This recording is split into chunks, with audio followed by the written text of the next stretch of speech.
Okay, so I've been swearing way too much during shows. I want to be professional. I don't want to come off as an asshole, so stop me. You really think I'm the one to assist with this? You're better than me. Closer than me. A little bit closer than me. I don't think so. I think maybe because of my accent, you don't notice how much I'm effing and jeffing. I just need to be more professional. Here we go. Okay, well, good luck with that. This is Total Babble. Total Babble. It's a show about music, pop culture, social media, movies, the internet, relationships, TV, whatever. Total Babble. The Total Babble Podcast.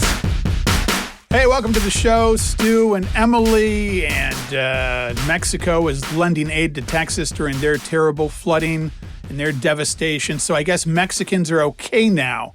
I guess that's the way it worked out. Gregory Abbott hated Mexicans for the longest time, and they were all coming over to wreck our country. But now that he's helping with their state, I guess that's okay? Is that how it works out? I mean, Mexicans have often helped us in our times of need, so it's sort of nothing new there. But not according to many people in Texas. I don't know very many people in Texas, but I assume they voted for whatever's Gregory going Abbott. on now. Gregory Abbott is the guy that's the problem there. Not a fan of his. Don't know if you can tell. So the hypocrisy lives big in our country. Speaking of which, 4th of July, I will tell you that I was witness to hundreds of blind patriots. I went out to the local 4th of July parade, not on purpose, and there were literally hundreds of people, many of them playing Bruce Springsteen's Born in the USA, not knowing the true meaning of that song, thinking it's a there I screwed it up already, not knowing that it's like an anti-Vietnam song, thinking it's a pro-America F yeah song. And I was witness to that, and I've never been surrounded by that much dumb in my life. And I watched all of them. And then, get this, don't know how this happened, someone put up Total Babble stickers on everything. They just stuck them on all kinds of things. And I can't condone that type of behavior.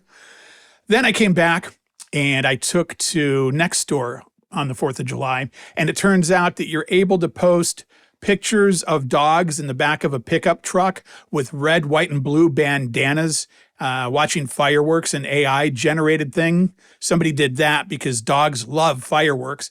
That was the first fun thing that I saw, and I said, okay, that's dumb. And then it also turns out that you can post pictures of the flag on Nextdoor, but you cannot post that same flag upside down.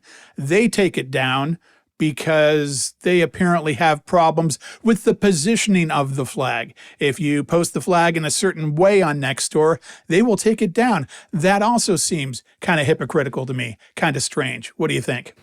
That is a little bit strange. Yeah. Discovering that there's no such thing as free speech. Yeah.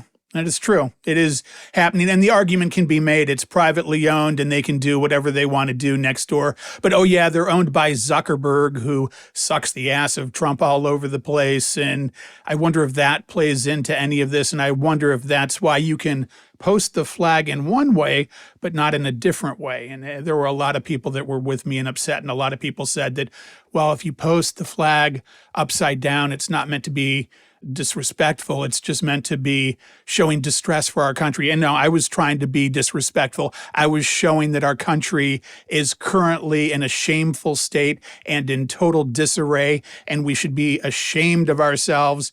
And I don't care. I should still be able to post that. And if I had just turned it 90 degrees, it would have been okay. But the way it was not okay.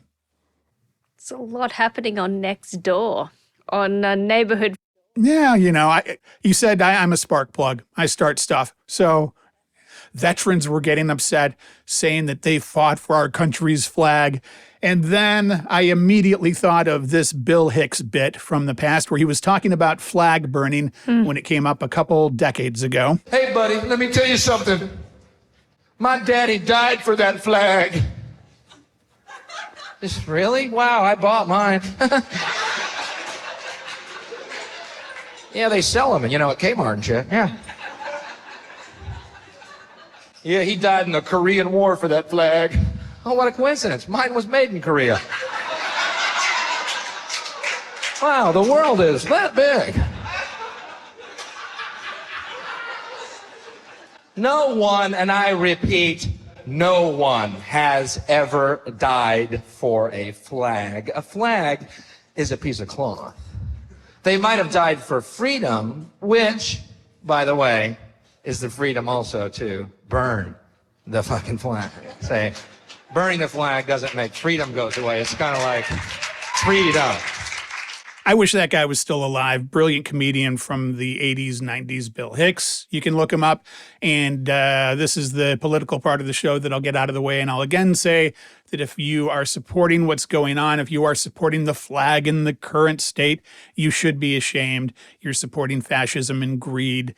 And it's like a boot on your throat. Go with that. I still have hope and positivity for the country, and I think that it's all our flag, and there are still plenty of people who are doing the right thing, want to do the right thing. I do have hope. Not for the immediate future, because we've still got 3.5 years of this bullshit, but I'm hoping we see change. And I feel now like the majority of this country understands what is going on and is on the right side. But then I get discouraged because I feel like when it comes time for there to be elections again, we're not going to be able to have real elections again, and that those are going to be so fixed that maybe there's no way to get out of this.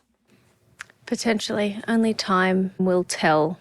It is absolutely tragic, though, watching what's happening in Texas right now with the floods and knowing that FEMA isn't coming. There are people with cars and trailers piled up on their property that have bodies in them, and nobody is coming to help them. Yeah, I wonder if that's a funding issue. Do we need that funding? Perhaps we do. Perhaps that is indicative of so many things that we need funding for in this country that have been or are going to be cut back. And it's just one thing after another. Weird how there's so many airplane crashes lately. Yeah, no funding, no people. It's a problem. And I don't know what they thought was going to happen. Then I also have to think, if we can't have free elections in this country, if that is the next step, at what point do we get to a civil war? Because if it is generally known that our votes don't count, then yes, there's going to be civil war, and that'll be the next step. And that might be the only way for us to take our country back. That could be it too. Maybe. The thing is, though, Republicans have been preparing for a civil war for a really long time. So I think the left would have a lot of catching up to do. True. But when you have that amount of distress and that much to lose on your side, and when they've taken away your father, I think that also creates a little bit of a passion. And I'm not for killing people in the streets, but I think that might be what we get to on a regular basis. The National Guard is still driving through downtown Los Angeles doing something. Nobody knows what they're doing. They're putting on this big show, and people are trying to go, what the F is going on? There was a girls' summer camp out there, and they drove through, and you could tell they were kind of putting them in a position of, go ahead and do something. That way we can declare martial law, I guess it is, and that way we can declare that they were unprovoked and attacked, and we can say that they were attacked and we did nothing to them, but people attacked them. And it's just like they're setting up and poking and prodding, and maybe just out on maneuvers. That could be the whole thing too, you know. It's weird. I don't know why have just been driving there. through MacArthur Park. It's been in the news here, and just driving through and looking around and seeing what's going on in armored vehicles, mind you, like getting ready for a military thing. And people are just looking at this going, what is going on? And the crowd's gathered, and it's almost like they're looking for an incident so they have an excuse. Maybe. I wish people would stop doing dumb shit, like setting cars on fire. There's nothing wrong with protesting.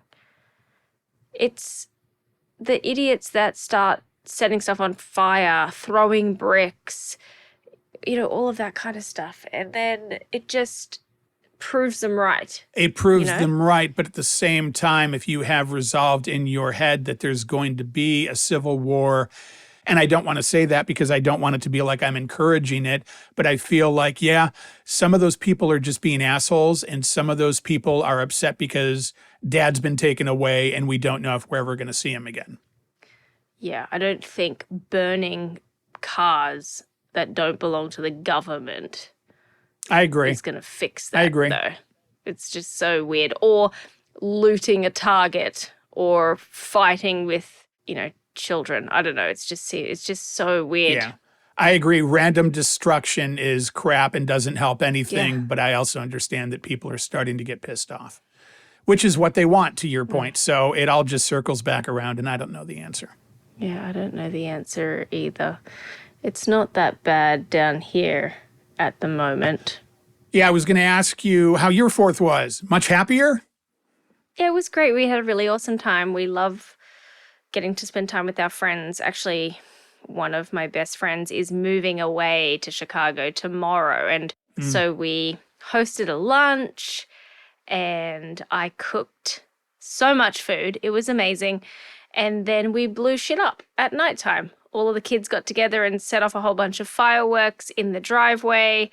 And it was just really nice to be with friends. So very good, very traditional for you. Yeah, it was very good. It was very traditional. It was our first 4th of July as Americans. So Yeah. that must have been conflicting. Hey, you're an American now. Boy, it sucks. Yeah, it's pretty interesting. We actually, as a part of Mummer, which is Mum doing summer, my kids don't go to camp and that kind of thing. So I've been really invested in doing fun stuff with them. And yesterday, my eldest son and I went on a museum tour and a trail run.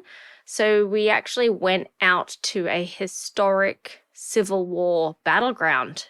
And it was very weird for us because we went to the museum and the museum is written almost from a sympathetic perspective of the Confederacy. It was really weird. So my son and I were having this conversation. He's driving in the car and he's like, it feels weird because he doesn't feel like these are not people to be revered. It's talking about how great they were at military strategy and stuff. It's all Confederate flags. It's all of these images of all of these people, including children. And there was this one kid, and I can't remember his name, but he started as a bugler when he was 10 and then was in the war and got promoted to some rank when he was 13. And I'm looking at my kids going, what the hell?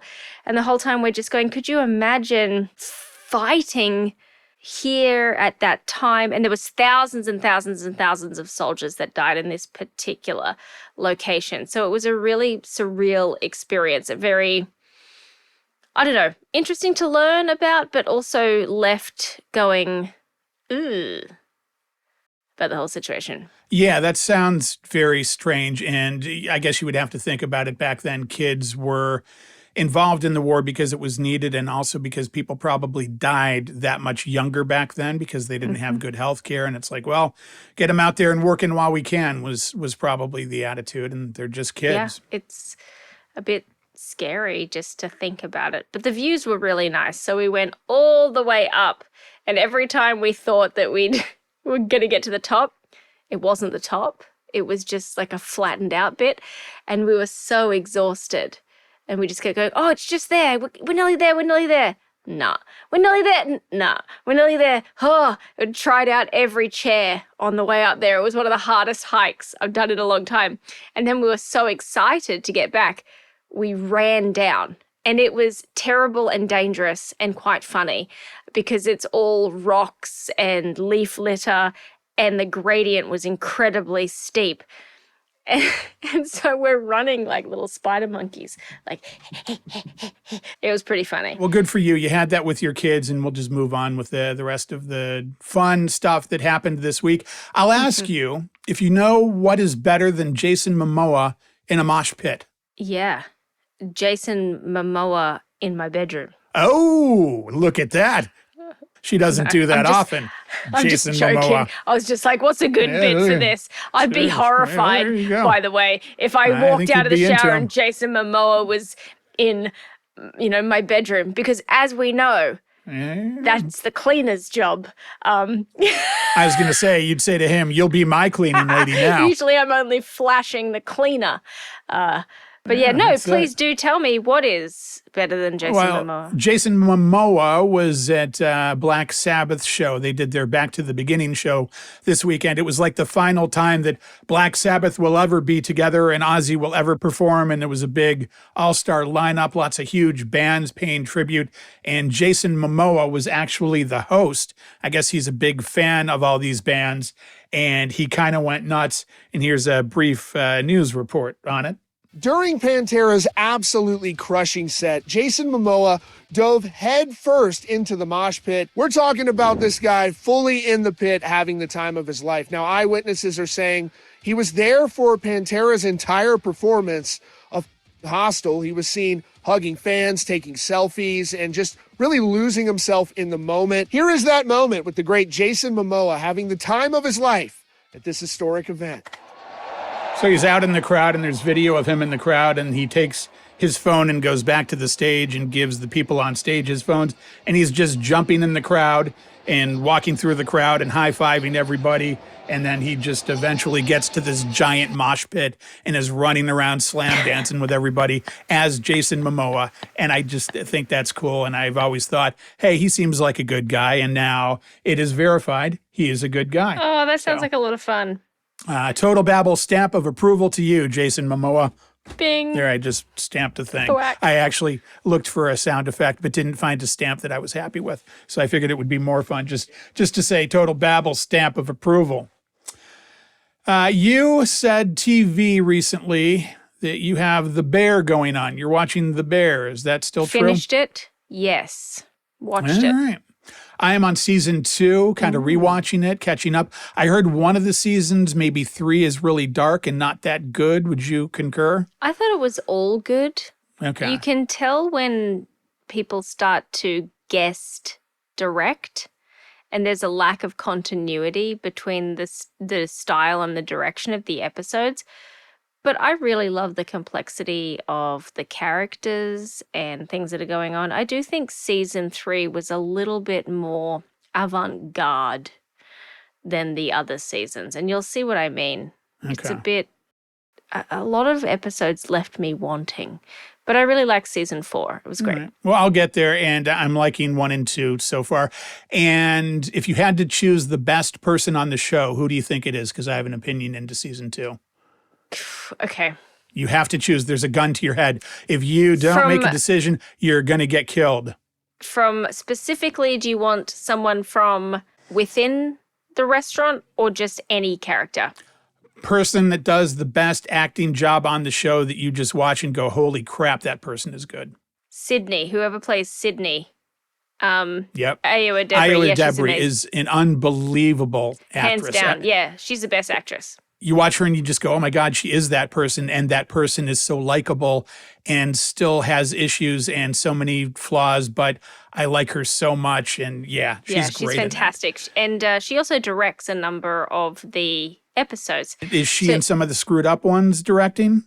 I don't think they're necessarily screwed up. It's just more of a marked difference in the style. I like them all. She's an incredibly talented human being. And actually in season 4, just so many times we were just like, wow, she's incredible. Wow, she's incredible. So in terms of actor, I think that she's my favorite. Yeah. In terms of character, I really like Claire Bear. I haven't gotten to that much more with her. I'm just at the place now where he's locked in the freezer at the end of season 2.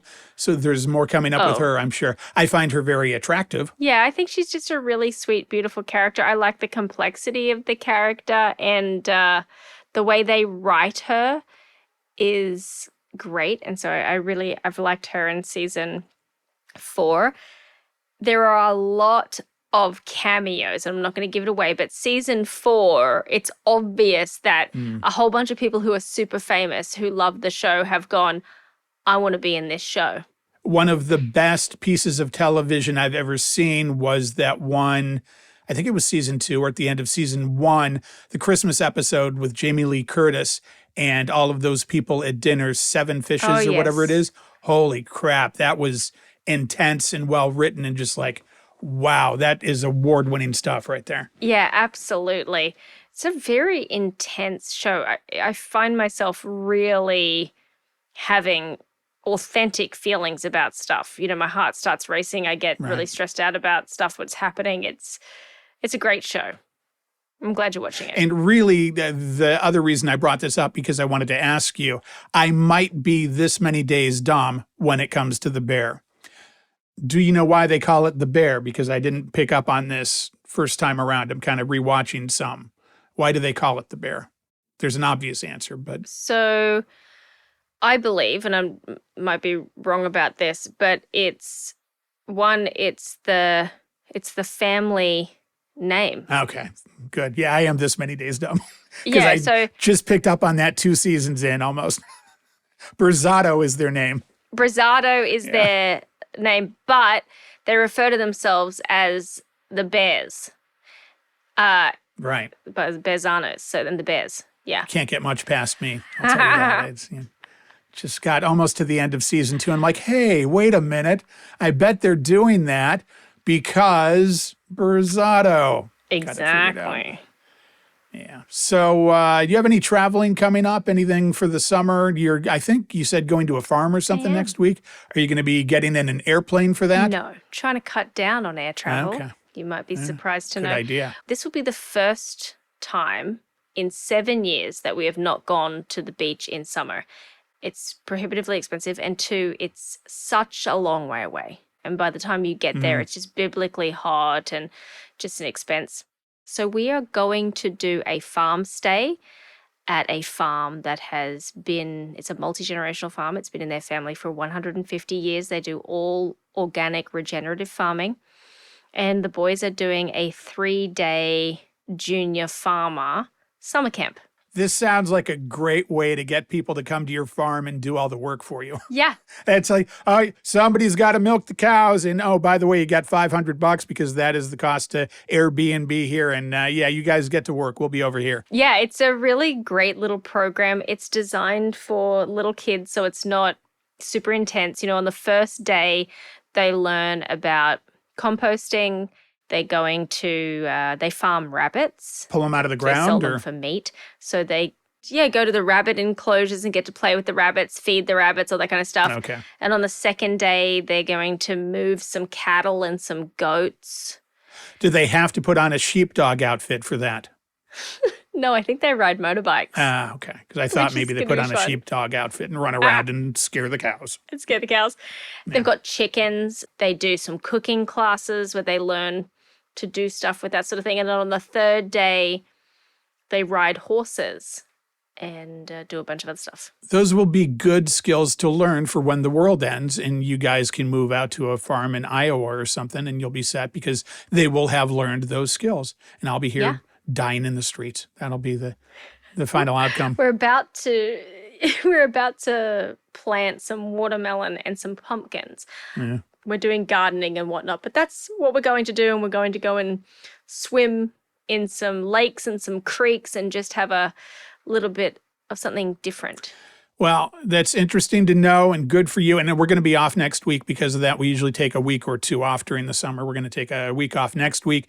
And really, I was wondering if you were going to be flying because there's a new thing that TSA is talking about that apparently when you travel, swamp ass and swamp crotch are an issue. Oh, yeah, definitely a thing. Yeah, well, here's a report on that. Imagine this. You're at the airport, rushing through security, when the body scanner suddenly flags you. The reason? Your sweaty crotch set off the alarm. This happened to a traveler recently, and it's not an isolated case. You're nodding your head like this has happened or you've seen this happen. Oh, yeah, I see this happen all the time. If you've got like a big mess of a human being like in front of you going through the scanners, you know that if you look at the little thing, like the little yellow box is going to come up right in the family jewels. And how does that look? Is it like a dark mist around the area? Really? So It's a red box, or it's like a red. So when you go through and you put your little hands up and the thing goes, vroom, if you've got any areas that require further investigation, my left wrist always comes up because I wear an Apple Watch and I have sometimes layered bracelets. And so it's moving while the scan's happening. So it goes, check. But yeah, it comes up. It's got the outline of the person and then just like a big red box right around the baby making area. And it's great because then they either have to wand them, but actually what they need to do is they need to get either a male or a female and have a bit of a rummage with the back of their hand. once again, that's have a bit of a rummage. Have a bit of a how rummage. enjoyable is that phrase? They need to go downtown and it's swamp ass because it's the high moisture content. Moisture, it's the essence of wetness. So like the essence of wetness starts to let them down. And yeah, it flags the security. Okay, now by that thinking, I guess it would be that the moisture could be a bomb and they're trying to guard against that. And if that's the case, because of liquid bombs and that sort of thing, we have just decided in this country that no longer do you have to take your shoes off when you travel. So what's the difference? It's just the way that the machine is calibrated. If you got big, fat, sweaty tits, that'll happen too. So it's not just Does the box go in that isolated. area? Yeah, it does. Wow. Yeah, just double boxing. So happy I don't travel, and so happy I don't need to, and so happy I don't want to ever. Well, think about this too. How the older population wear diapers. So imagine being a TSA agent and someone who's wearing Depends has a bit of swamp diaper happening. Yeah. And then you got to get in there and check it out. What if somebody has crapped their own pants? Then you've got to do a bit of a rummage. Yeah. Gross. Capital R in that rummage. Yeah, capital R. Rated R. There you go. for And I badness. do not get the thing where it's like, okay, we're not concerned about people hiding stuff in their shoes anymore, but we're still going to watch for them to set off in the crotch region. The TSA, God bless their cotton socks, Kind of dumb, are aren't they? fucking shit. Yeah. And essentially useless. There was some sort of report that came out. There are companies that are employed to thwart the system and try and smuggle things through. And they get through all the time. Knives, guns, drugs. It's kind of like those hacking seminars where they hire the hackers and then they hire these guys and they do The it. white hat hackers. Yeah. They are the white hacker version of TSA infiltration. And honestly, snakes on a plane all day long. They are just, whatever it is, they could, yeah, it's they're smuggling things inside themselves, on their person, in their shoes, in their hair, inside a baby that's not a baby. Just like there's all sorts of crazy shit happening. And they don't have to go through the scanner. Here's the other thing too, the scanners, nonsense. If you don't want to go through the scanner, you don't have to. You just say, I'm trying to cut down on radiation. Can I go through the metal detector instead? And then they have to say yes. They have to let you go through the metal detector. Wow. So, yeah, that's a weird thing, and you just clued me into something. This is something that I really should have taken care of before the show, a little bit of pre-production that I should have done, but I didn't think of it, and you just mentioned it. But we can do this live. I'll just do this. We'll do it live. Here we go. I As just opposed found to recorded and pre-produced. I believe I've pulled this up. Here's a clip. Enough is enough! I have had it with these motherfuckers Crotches. on this motherfucking plane. There we go. Okay. Everybody strap in. Okay. I'm about to open some fucking windows. I have a real problem. Yeah. Like, you know how where he's like, I'm about to open some motherfucking windows? I cannot tell you how many times I've felt like that for farters. Who farts on a plane? You're really kind of a special breed of dick if you're Dude. farting on a plane. It is disgusting. Yeah. I've been on planes, and my husband has actually been the one to vocalize it. He has said words to the effect of, "Oh, you fucking animal." Like, I can't tell who's doing it. My husband's one of these people who, if somebody farts, he like lifts his shirt up and covers his nose. And Does he do that to be effective, or does he do that to say to the other person, you're really making the world uncomfortable right now? I think he's doing it to try and protect himself, but it Okay. also sends a pretty loud message. Right. And then like once one person starts complaining loudly, then other people start. There's like an Indian guy who's like, please, whoever is farting, please stop. Please stop. Go to the bathroom. Please stop. And then my kids are like, it's so disgusting. And some plane designers even design cushions to try and absorb the terrible farty smell. Maybe like charcoal, that kind of thing? Yeah, I don't know what they put in them, but not only do they absorb the farts, but you can use them as a flotation device in case of a water landing. Probably because they're full of multifaceted. farts. Because they're probably full of farts that can levitate. There you go. You know how I was talking about those hacker groups or whatever? They're actually called red teams, and I've got the statistic. Guess what percentage? So I've got 2 years for you. All In right. 2015 and 2017. So in 2015, out of the 70 tests, how many do you think that TSA failed? What, a number or a percentage? I'll give you a percentage. 1,000%. I did that because people say 1,000% all the time, and it I was about annoys to me. say, And you can't really not- have 1,000%. It's not. It's not 1,000. That's not statistically correct. Right. But have another guess. Let's see. I'll go 85%. Higher. 90. Higher. I'll go with Plinko, Bob. 95%. You are correct. Wow. 67 of 70 tests were failed by the TSA where prohibited items were allowed into the airport. The particular airport was actually at the Minneapolis-St. Paul airport. So then in 2017, how much do you think they improved by? What was the failure rate 2 years later? I think they improved by 5%. A little bit more than that, but it was a good guess. Yeah. They failed 80% of the time. And in 2013, the TSA detected 6,737 firearms at security checkpoints in the United States. That means there's that many dipshits in this country, trying not to swear, that decided, I can get it past TSA, maybe because they can. Maybe they have a point. Maybe they've done it before and it just has never been gotten. Exactly. It's ridiculous. And I wonder if the guns are confiscated. You would think they're not going to give them back probably, right? I wonder if they're like, you have to check this. Because I used to live right near a large military base and near a large intelligence hub.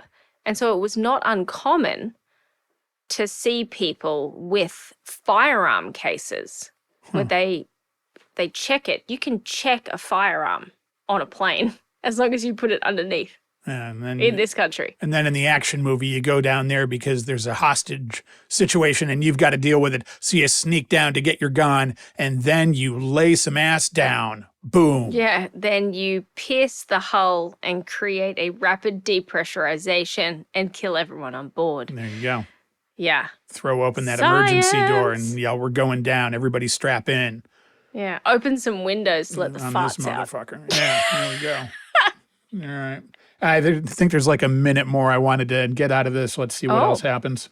Let's dive into this bizarre but relatable airport security story. A woman, described as a mid-sized adult, 5'8" and 169 pounds, shared her experience on Reddit after being flagged by TSA scanners at 2 different airports. She was wearing bike shorts and regular underwear with no piercings, medical devices, or items in her pockets. Yet the scanner...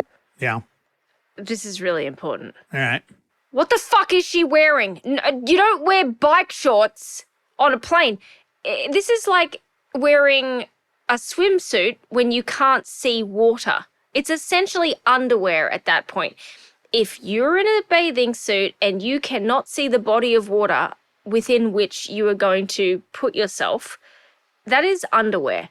It's the same for bike shorts. If you're not on a fucking bike or if you can't see the bicycle, that's essentially underwear. It's like wearing a wrestling singlet to the grocery store. It's not okay. Understand your point, but wouldn't that allow the smellings to escape? Isn't that better if you think about it? Because then it's not, okay, I have this on and then I have something over that. Can't the smell get out of there easier? Are we talking about farts or swamp crotch? Or we're talking about either or, I think. I don't know, but it is synthetic. Most bike shorts are synthetic, so it's like wearing saran wrap around your... So it doesn't breathe is what you're saying. No. Okay. I mean, I don't know. We'll have to do a test. This feels like Because I have a pair of swim trunks, and that's kind of loose material that I would think Right. breathes. But you're saying something very constrained up in there. It's not going to breathe. Yeah, bike shorts. It's synthetic. It's lycra. But then I wear those too, and I don't seem to have a problem. I don't know. But, Here's what I'm going have to do. you tried to wear them at the airport? I'm taking issue with the fact that, and I'll take issue with you too, Yeah. Stu. If you show up to the airport in nothing but your sleeping crop top and your bike shorts, My half shirt. your I half said I wore shirt, a cut-off T-shirt, and she thought it was cut off at the midriff. Oh, I'm not doing that. but you meant the sleeves. Right. So if you show up in your sleeveless sleep shirt and your bike shorts, which, by the way, when they say bike shorts, I don't mean the padded ones for you. You're a cyclist, and so you wear those. But when they're saying women's bike shorts, they just mean those tiny little, leaves nothing to the imagination, spray-on shorts. What about yoga pants? I believe yoga pants should be allowed everywhere. That's my thought. I also have similar feelings about yoga pants not being real clothes. They are for working out. They shouldn't be allowed to be worn in public. Same as Ugg boots. Those are slippers, friends. Those are not for wearing outside the home. All right. But again, there's probably something wrong with me. Not everyone wants to wear hard pants. I say, put the effort in. It's rude. I have not worn a pair of jeans in over 2 years. I don't like the constraint of them. I have them that I can wear. I don't like it. Usually I'm in shorts. I live in California. Yeah. And I have a pair of like cargo pants that are kind of out of style, but they're more comfortable than jeans. So, But cargo pants are fine. Cargo pants are fine. Cargo shorts are fine. Shorts are fine. The pants that they're referring to, and the ones that you are, both yoga pants and bicycle shorts, are what my father, if he's listening, hi Dad, would refer to as mumblers. Because you can see the lips moving, but you can't hear anything. pretty good. Yeah, I'm not opposed either. So, all right. Here's what I'm going to do. I'm going to go on a big bike ride, and then I'm going to drive up to LAX and see if I can get in anywhere and see what happens if I get scanned. Can you go in to get scanned without actually having to get on a flight? If so, I'll buy a plane ticket. I'll do it for the show. Do it for the show? Yeah. I wonder how sweaty you have to be in order to trigger it. Yeah. I think the person on Reddit is making out like they don't have to be very sweaty, but I don't know. And I wonder if while you're in line, it would be advisable to walk up and down the line and kind of sniff each person and go, oh, I'm not getting in that line. And this one's kind of suspect too. I'm going to get in this line over here. That is maybe what I would do. I don't know if you can always smell the essence of wetness. I think it's just, the swamp crotch is just, it doesn't necessarily stink yet. It's just wet. All right. Well, here's a few more seconds of this woman. Lit up red around her groin area, leading to a pat-down. She didn't mind the professional pat-down, but was baffled about what triggered the alarm. Turns out she's not alone. Many travelers are facing the same issue. Online discussions, especially on Reddit, reveal this is a common problem. One commenter, a frequent flyer, explained that sweat is often the culprit. TSA's millimeter wave scanners detect moisture, like perspiration in sensitive areas, which can appear as an abnormality. Another traveler shared a similar story, saying And to be fair, it is an abnormality. their swamp crotch led to an awkward pat-down, with the TSA agent even using that exact phrase. Experts back this up. Shauna Malvini-Redden, a TSA specialist, told Reader's Digest that perspiration can interfere with the scanner's technology because it bounces off water differently. This can cause false alarms, sometimes leading to extra screenings. And Emily's having a moment there. Yes? You, the woman with her hand up? No, I'm just waving, laughing my head off about the fact that they said swamp crotch as well. It's some report here from New York Pulse, whatever that is. They've got their finger on it, that's for sure. There you go. Also, I've been alluding to this many weeks now, and we really need to talk about this duck that is terrorizing Florida. Let's get into this. There's a duck, and there's a city, and here you go. Neighbors say one uninvited guest is causing chaos on their street in Cape Coral, and it's ruffling more than just feathers. Already, we've got just some comedy set up. It's ruffling feathers. And what do you think the chances are that we get to the end of this and have some witty banter? High chances. Ducking confident. Oh, with the D. All right. I don't remember in this one, but we will find out if we're going to have some witty banter at the end. Here's the news report. Causing chaos on their street in Cape Coral, and it's ruffling more than just feathers. This Muscovy duck, not exactly a friendly visitor. Neighbors say it's been biting them, chasing them, even sent a person to the hospital. Now they're showing this duck just walking around town, just chasing people, and it keeps happening, and it's different people. And I had my eyes closed. All of a sudden. Why would you have your eyes closed? Why are you walking around with your eyes closed? I don't understand what you're doing there, I don't dude. understand. Yeah. I had my eyes closed. All of a sudden, I felt a jab on my hand and it was bleeding. The duck had a knife, apparently. What? Wildlife officials say the duck is protected by federal law and can be removed, but only by humane methods. Okay, I don't care about that. If I'm being chased around by a duck and a duck is terrorizing the neighborhood, couldn't you just punt it? Wouldn't you just back up and go, come here, and just kick it? I'm all for animal rights, and I love all animals more than you do, I think, based on previous conversations. But if this were happening around your town, wouldn't you just go for a field goal? Yeah. Yeah, I don't understand definitely what's up with these people. put a boot to the duck in the nicest way possible. Yeah. I would make it not compelling for it to come near me. The thing that I love about this and the reason that I went, Muscovy, is if you aren't a duck breed nerd, you might also be interested to know that this duck is wearing a mask. Okay, so Muscovy ducks have masks on their face. And I can see it there. I'm going to pull up a little photo for you. I can see it in this picture. Oh, there it is. He's got a red face. Yeah, Muscovy ducks have a little red mask that they wear. Yeah. And so in the comedy bit in my head, there's this little duck running around in a balaclava carrying a knife, trying to get people. And he's like, no regrets, motherfucker. And, I'd want to give you this for the show, this note. I don't know if you're aware of this just for future shows that we do. I don't know if you know, I'm not a duck breed nerd. I don't have that particular skill, so. Well, you've got other skills, if you need to compensate. You quack me up. Wow. God, you should be on the news. So far now, neighbors say the duck is here to stay, and they are trying to keep their distance. Look, little duck. I didn't realize that they were protected. I was going to say, grab a 9-iron out of your garage. And just, I would humanely remove that duck. Listen, that reporter might have to get hazard pay. You saw that duck was chasing the reporter around, too. What a menace. Neighborhood menace. Yeah. A tiny little duck, though. No, I mean, when I first read it, I'm thinking it was like a big animal. No.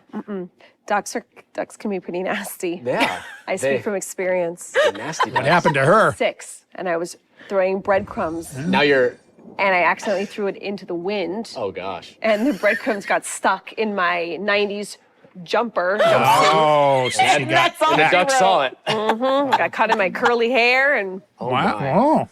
never looked at a duck in the eye ever again. And then she had to go to the airport. With the ducks. I'm done with the ducks. I'm done with the ducks. It's usually geese that are aggressive. Yeah, geese are it's dicks obviously too. a male. It's obviously a male. Well, it's also nesting season for birds. So it is also likely that the duck has a nest nearby and it's probably just protecting its nest. Especially if it's lived there for a long time but never attacked people before. Because ducks usually don't just get out and about attacking people. Geese are terrible. I think it but not probably ducks. started out that way now. I think that duck is just on a power trip. I think that's what It's it got is. a taste for blood. That's it. It fears no Yeah. man, and it just go because nobody's punted him. Somebody needs to punt him. And wow, we had some good witty banter at the end there. Yeah, we're just winging it. Do you have those written down anywhere? You just Not yet, but I feel like I should. Yeah, pretty much. Yeah. I'll ask you about this one, just from the headline of this. Do you think a white actress should be denied black roles if she's doing like a stage play kind of thing? We're still not doing blackface, right? No. Still a problem? Well, then, I mean, I need more context for this. What is a black role? I think I want to know what that is. For example, we're going to have a white woman play Aretha Franklin? No. Well, We're going to have a white guy play Stevie Wonder? No. well, I could do that, though. I'd be great at that. I will give you this news story. An actress is suing the San Diego Library because she wants to put on her show, and we'll see how you feel after this. A white actress is suing the San Diego County Library for not allowing her to portray Black civil rights icons. Reporter Katie Heisen says it's one of a wave of lawsuits across the country claiming discrimination against a majority group. Annette Hubble wrote a one-woman show. She portrays historical figures, white like herself and Black. It never occurred to me that might even be an issue. She says Rancho Santa Fe Library asked her to perform her show for Women's History Month. She gave them a list of characters to pick from. They chose Harriet Beecher Stowe, a white abolitionist, Mary McLeod Bethune, Black civil rights leader, and Harriet Tubman, who escaped slavery and rescued others. A couple weeks before the show, they asked Hubble to swap out Bethune and Tubman for white characters. And I said, why? And they said, because it's not appropriate for you to be doing this. You're a white woman. And I said, oh, no. You don't understand. I'm on. Seems to me right at that point, she's even got a lawsuit, but still she tried to solve it. During these women. And she said, it doesn't matter. And I said, you mean I'm only to perform women whose stories of bravery and courage should be told if they're white? And she said, that's pretty much it. So I'm not getting it. So I said, well, tell me how this is different from the Hamilton play. In Hamilton, non-white actors portray white historical figures. The debate escalated. Yeah. So I feel like you're kind of making a judgment at this point. How are you feeling right now? I think that things require context, right? And libraries are often for children who can't fill in their own context. And so what if children went to go watch this and they thought that these women were white women when they walked away because they'd seen them portrayed as such? That's robbing the a critical part of the story, and children may not be developed enough to join the dots, and it could convolute things for them. Also, libraries are public places, and they've got to protect themselves from the people who will have a real issue with that. She could have gotten another actress to come and work alongside her, because I do get her. I really agree with her point of like, well, so I should only tell the stories of white women. That isn't what the library was saying. I think she's chosen to come down on the wrong side of that. They're saying, we do not want you to portray very important political figures who are not white as a white woman. Seeing we're going to disagree on this, to me, it shouldn't matter if she's portraying great women and she's telling the kids, hey, these were great women. It shouldn't matter any of that. And she could say, hey, this was a Black person that did this from this time period to this time period, and here is who they were. And from that argument, it almost makes the case that, well, she should be putting on blackface then. And I don't think that that is the right way to go. And it's almost like we're trying to teach these kids that there should be no color, and or teach them some of the history of these great women. And if their race is important to it, I would think that could be pointed out. I advocate for the devil. I also don't agree that real life people should be portrayed by people that could potentially change their story. Right? Well, you can say that about anybody, though, right? Yeah, I am. Okay. I'm saying that about anyone. Okay. Yeah, I'm saying that about absolutely everyone. I also, however, I don't agree with the uproar around things like The Little Mermaid. The Little Mermaid is a bullshit made-up character. Right. We're not changing the interpretation of somebody's lived experience by having a girl with melanin, a little bit of extra melanin, play Ariel. I think that that's like an entirely different thing. But for example, I don't think that you should be portrayed by a 30-year-old Chinese dude in your television biopic. The only point that I would make, change though, it. is that in today's world, that would almost be permissible. But the inverse wouldn't be permissible based on what this woman is dealing with. Like if a black woman wanted to portray a white woman, it probably wouldn't happen. But if it did, I don't think there would be as much of an uproar on it.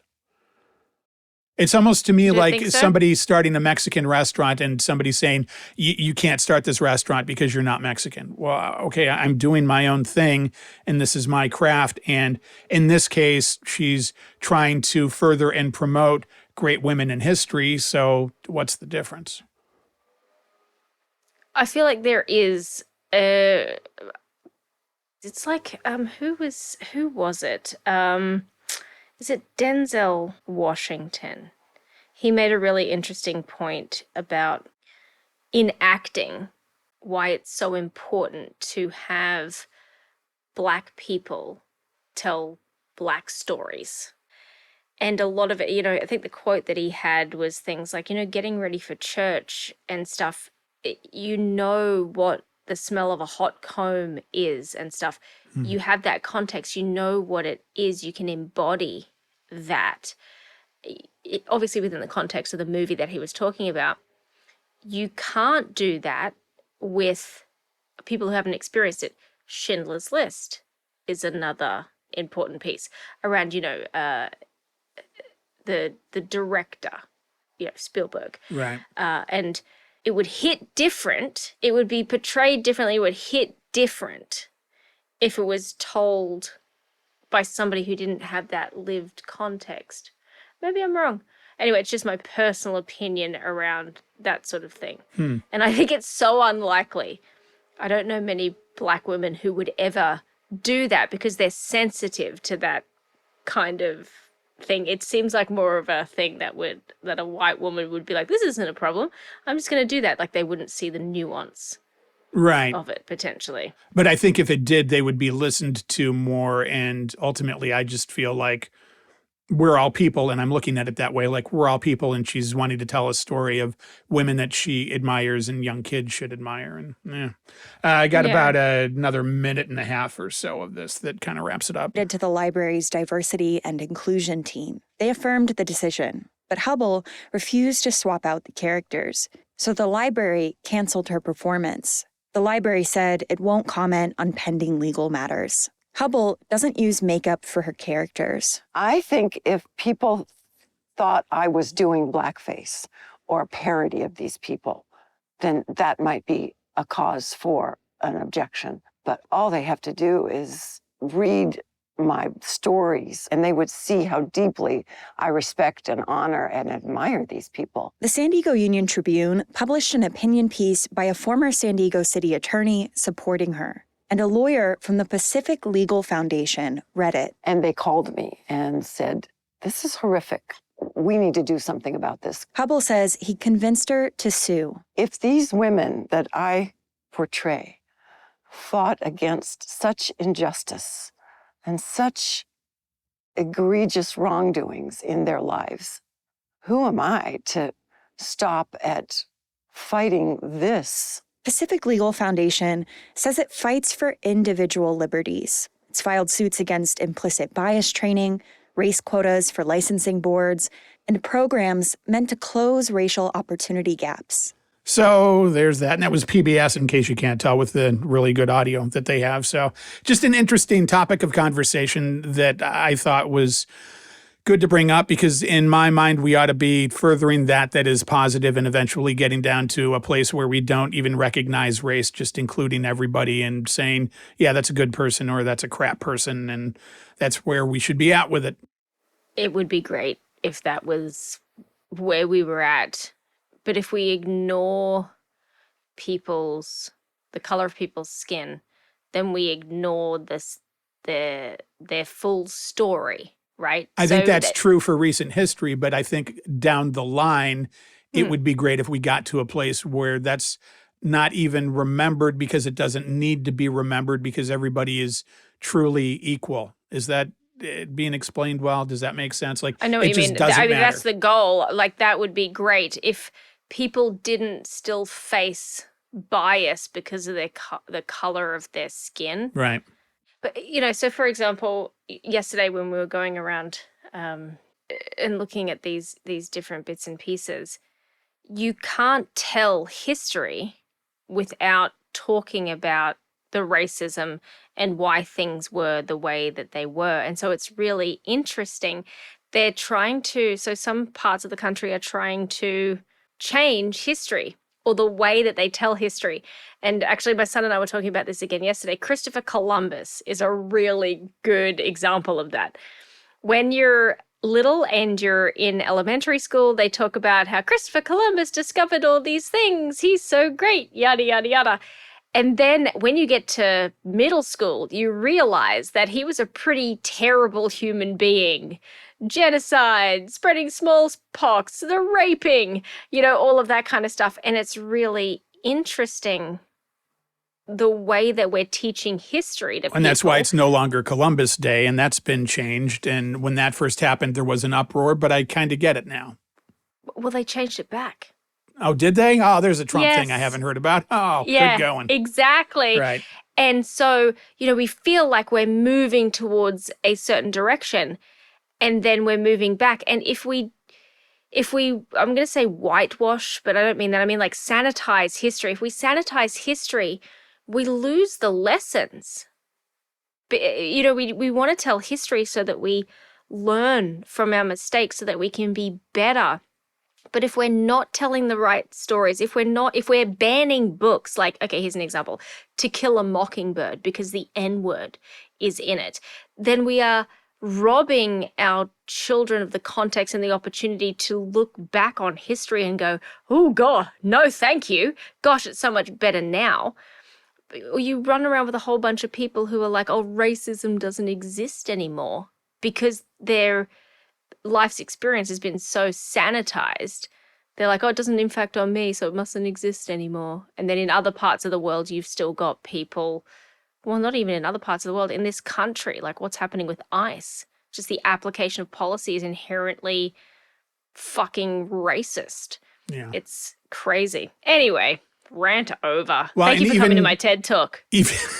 Even before you got to any of that, I was going to make the point that, okay, looking back on the way things are going lately, you are correct in that argument because things are not going to where I'm ultimately hoping they would go. They're going the other direction again. So probably, yeah, you're right that we need to be even more sensitive to that stuff, at least those of us that are sane and looking to be good people. The shitty people, I think we're never going to get through to. I really hope that we do get through to them. People always think that these sorts of things are never going to happen to them until it does. And I think about Japanese Americans in World War II and that kind of thing. And I think any of you first generation motherfuckers or immigrants who are like me and my family, as soon as there's a falling out with your home country, and we're seeing it, think Venezuela, Mexico, right? You are 2 steps from a concentration camp. Yep. And they just don't realize it. So much of where we have come in the past 6 months, you never would have imagined or thought was possible. That's not going to happen. The armored cars on the streets, that's not even possible. So many things that you see in the news we would never have even imagined a year ago. And people screwed it up for all of us normal people, and we have to come back from it. We've got states trying to roll back the marriages of people. Yeah, because that's important, Yeah. In terms of the long list of stuff, we've got children starving or so many people with food insecurity. I'm going to take away their food and give it to the military who, by the way, are twiddling their thumbs and wasting their fucking time hanging out and having a nice summer in California. Or they've been deployed to the border. Standing around doing nothing, at least for now, until they're told to start shooting people. So we have that to look forward to. God, I don't want that to happen. Terrified. Ending the show on a joyous note. That's what we're doing. Absolutely. We live in hope. Hope for the best. We live in hope. Prepare for the worst. Or in Canada, one of the two. I'm still thinking about moving, getting the hell out of here if I can. That would be great. I still want to be positive. It's so hard. Yeah. As somebody who really does love this country and so many of the people who are here, it's an absolute travesty to see some of the stuff that's going on. There's a lot of people who voted for this regime and who didn't realize what was going to happen. Said it before, I'll say it again, zero empathy for those people. Screw them. We tried to be reasonable. We tried to educate them. We tried to tell them what would happen, and I have zero empathy for them. If bad things happen to anyone, it should be those people, and I hold them in contempt. And a lot of these officials, if we can ever bring this country back someday, I want to see their asses thrown in jail. I want to see their asses thrown in jail. I think the floods and what happened at Camp Mystic and stuff is an interesting way to apply this sort of thinking. You know, in the past I've gone, fuck those fucking fucks. But seeing people lose their children and seeing children who are missing and their bodies are out and about and looking, I just think, oh my gosh, like nobody deserves that. Because they do vote thinking that they're going to do what's right. Yeah. The kids don't get to vote. The kids have nothing to do with it. And ultimately, that is the tragedy of everything that happens. This is obviously on a much grander scale and a deeply tragic thing because people's lives are being lost. But the decisions that we make and the way that we vote, it's not just about what's happening for the next 4 years. It's about what we're leaving for our children and our children's children or our friends' children. The choices that we make today will have long, deep roots that even if we do manage to unfuck it and change the regime, it's like digging your way out of a hole. Yeah. You can't dig up. It takes a really long time. And I wake up some days going, is this irreparable? Are we ever going to be able to get out of this particular ridiculous thing that's happening? And what's the straw that broke the camel's back? It's just Yeah, terrible. like if we can ever get a normal, good president back in, that person is going to have so much work to try to correct all this that has happened that is just ridiculous and terrible and devastating for our country. And then they're going to have to put laws in place to make sure that it never happens again, because all of this is happening because nobody ever thought that anybody would be evil enough to let all this happen. Exactly. And it's so difficult to turn the Titanic. So in the same way that Trump inherited a great economy, whoever is next is going to inherit all of his farty plain air, okay? And so then they're going to draw the ire of everyone who's like, look at what this person's doing, because a lot of our country don't understand. They have very short memories and they don't understand economics. They don't understand a lot of those things, and I'm not saying anything bad about them. It's not their strength. And I just hope that we have the patience as a country that when the tides do begin to turn, that we give it time. Not like what Trump-tards are saying, though, because all this stuff is happening and people are saying, oh, it's going to get worse before it's going to get better. And maybe some of that is true, but there are some things that are just objectively absolutely the wrong thing to do and that nobody in their right mind would ever agree. And I don't know, just pick anything that's in violation of the Constitution. And start there. I'm just thinking about our conversation and realizing that I do want to walk something back where I said no empathy. And it occurred to me that probably some of those parents that lost kids in those Texas floods were people that voted for Trump. And I can't just in a blanket way say no empathy for you because I can't imagine going through that. And I really do make that generalization in most cases. If somebody you love gets kicked out of this country and you voted for Trump, no empathy for you. But if you lose your kids and you're a Trump voter, that's less of a direct correlation, I think.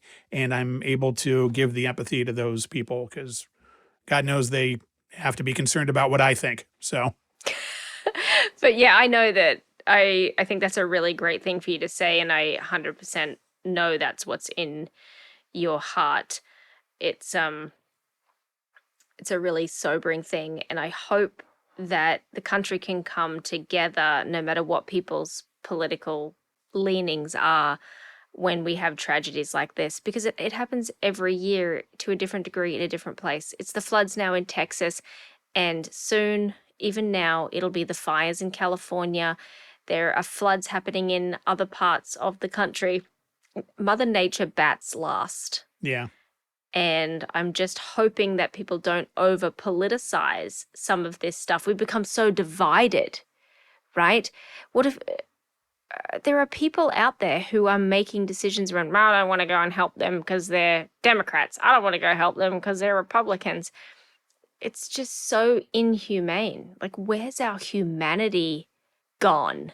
I'm going to make a decision as to whether or not I'm going to help you out based on your politics is psycho. I can't think of another way to do it. It's just absolutely bonkers. I mean, in a big tragedy, but if you're getting your just desserts because you're an idiot who voted and you're in partnership with an illegal immigrant and then that person gets deported and you didn't think it was going to happen to you, as long as that person's safe, I'm kind of with you on that. Sucks. Yeah, I don't think I would ever have empathy for those people, but I would fight for the ability to turn things around for them because it benefits everybody, and that ultimately is what we're trying to get to anyway. And yeah, there you go.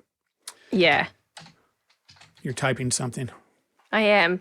Sorry, I'm running late for my next meeting. Well, then we should go, and I will tell everybody have a good week. We'll talk to you in like a week and a half. We're going to do the next one early, but we're off next week. Everybody have a good one. Everyone have a good one, and take care of your people and your neighbors. In a time where everything is so divided, try and be the change you want to see in the world. Come on. There you go. Point blank. Okay, you know how this goes. Like us, subscribe, tell your friends, write a nice review, engage with us. We're Total Babble on Instagram, on Facebook, on Threads, and on Blue Sky. Email is show@totalbabble.com. The Total Babble Podcast. Your sweaty crotch set off the alarm.